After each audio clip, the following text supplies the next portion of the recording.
নমস্কার, পলিটিক্যাল বার্তালাপের একটি নতুন ভিডিওয়ে আপনাকে স্বাগত। আপনারা দেখলাম গতকাল মালদাতে যে এসআইয়ের কাজ চলছিল, সেই এসআইয়ের কাজে 7জন বিচার বিভাগীয়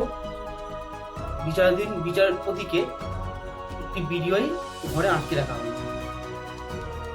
এবং এই মোথাবাড়ি এই এরিয়াটা খুব সেন্সিটিভ একটা এরিয়া। আমরা দেখেছি এর আগেও এই মোথাবাড়িতে অনেক এমন কিছু কাজ ঘটেছে, অনেক দাঙ্গা ঘটেছে। এই গতকাল এসআইআর এর যে কাজ চলছিল, 7জন বিচারপতিকে দেখেছিলাম আমরা, তাদেরকে আটকে রেখে দেওয়া হয় এবং তাদেরকে বাইরে ভিডিওর মধ্যে ভরে রেখে তাদেরকে বাইরে থেকে কোলাপসিবলকে দিয়ে দেওয়া হয়, এমনই অবস্থা। এবং বাইরে যখন তারা টায়ার এনে উন্মুক্ত জনতা সেখানে স্লোগান দিতে থাকে এবং আরও দেখি তারা টায়ার এনে পোড়াচ্ছে এবং ইট পাথর সব জড়ো করেছে। রাত্রি 11টার সময় কেন্দ্র বাহিনী এসে তাদেরকে উদ্ধার করে, কিন্তু তারপরও দেখা যায় তাদের গাড়ির উপরে ইট পাথর ছড়া হয় এবং তার উপরে হামলা হয়।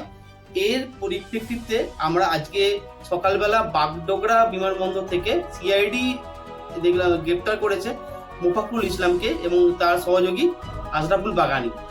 এছাড়াও 18 জন আরো দোষী 18 জনকে আরো গ্রেপ্তার করা হয়েছে তাদের মধ্যে থেকে। এবং এই কেসে সুপ্রিম কোর্ট এনআইএ কে তদন্তের ভার দিয়েছে। আজকে সকালবেলাতেই এনআইএ দিল্লি থেকে একটা টিম এবং কলকাতার একটা টিম রওনা হয়েছে। তো এনআইএ একটা টিম দিল্লি থেকে আজ সকালবেলায় এসেছে এবং তারা অলরেডি কালিয়াচকের উদ্দেশ্যে রওনা দিয়েছে। এনআইএ কে সুপ্রিম কোর্ট 6 এপ্রিলের মধ্যে রিপোর্ট সাবমিট করার কথা আছে সুপ্রিম কোর্টে। দেখে নেবো এর পরবর্তীকালে এই ঘটনার কোন দিকে মন নেয়। পলিটিক্যাল বার্তালাপ, সত্য ও বিতর্কের কণ্ঠস্বর।